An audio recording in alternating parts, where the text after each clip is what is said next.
Let's talk about routers.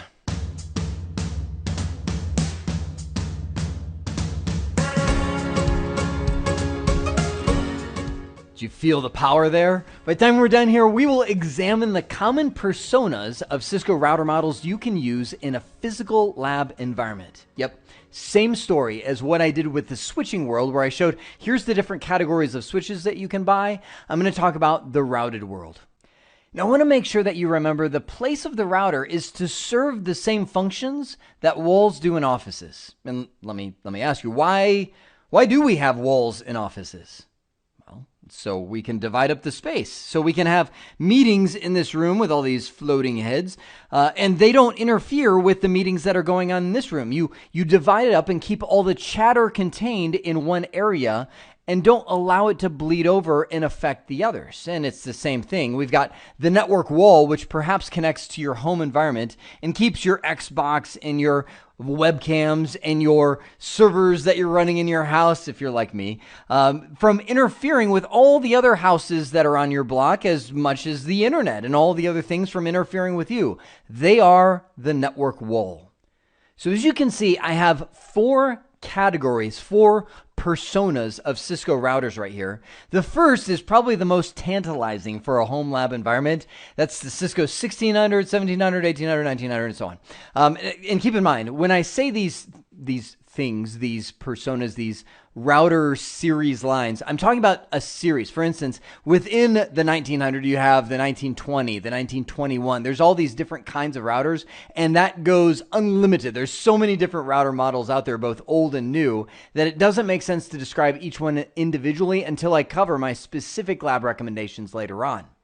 Of that whole group, I picked my favorite one right here. I love this little guy because it not only has gigabit Ethernet interfaces that you can use for a real connection. Again, remember, half of my motivation for showing you and telling you how to build a home lab environment is to explain how you can then use that to run your house. Why not have a rack of equipment running your house, connecting things together?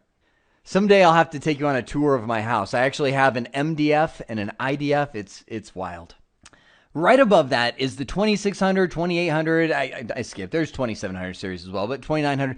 As you get newer in these router numbers or these series, your cost is typically going to increase. So the lower end blocks that I'll draw right here is where you're going to find your lower cost lab equipment. Although I was able to pick up a Cisco 1921 for $40. That's not bad. You'll see I commonly recommend Cisco 2600 series as a mainstead. That router line, by the way, did I say router line? Wait a sec. I have Catalyst right there. Jeremy. It's not a switch line. The 2500 series is what put Cisco on the map. When they produce, if you want to, go Google Cisco 2500 series routers. They're ugly. They're black. Fixed interface. There's no modular routers. Terrible looking routers today, but that is what literally put Cisco on the map. And the 2600 series came right after and added, if you want to know, like, man, Cisco's an amazing company, the 2600 series exploded. So that means to you that there is thousands of them out there. They're old routers, but they're really functional for a lab environment. Look at that 2600 series for a lot of different options. And let me mention right now 4 specific routers that you might be interested in. 2610, 11, 20, 21. The 2610 is, hang on, let me finish writing. 2610 is a router, looks kind of like that. A router that has modular ports on it where you can put modules in, and I'll talk about what modules you can get in another video, and a single 10 megabit per second interface for Ethernet connectivity. This guy is the same thing with 2 10 megabit per second Ethernet interfaces. And I know you might be thinking, 10 megabits per second, are you kidding me? It's a lab. It's a lab. You probably have 1 megabit per second, maybe, of production traffic going through this lab. 2620 is exactly the same thing, but it upgrades these ports to 100 megabits per second. These make really great, cheap lab routers.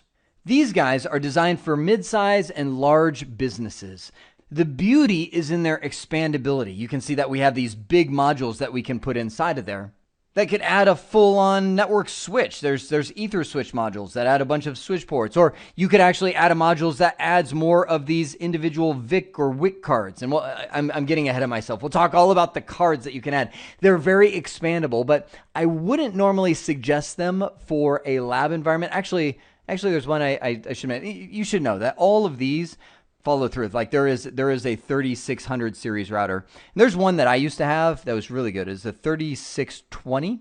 It was small, meaning it was, I think, 1U, so it's just this. And it had two of these big modules that you could add functionality. So I used that one, but for the most part, I wouldn't recommend using the 30XXX series because they're big and they're loud. And you're going to hear me say that a lot. Anytime you talk about the larger equipment, fan noise becomes a factor. And unless you have a room where you can isolate these things, it seems trivial, but it's not. You'll slowly start to lose your mind as you listen to that, especially when you can't figure something out. You're like, just slamming Cisco routers all over the place. So you don't want to do that.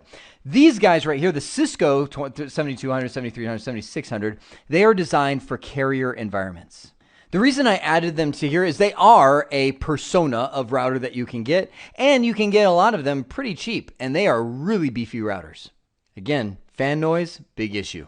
That's it. 4 major personas from extremely small business all the way up to enterprise and carrier businesses of routers that you can get and use in a physical lab environment.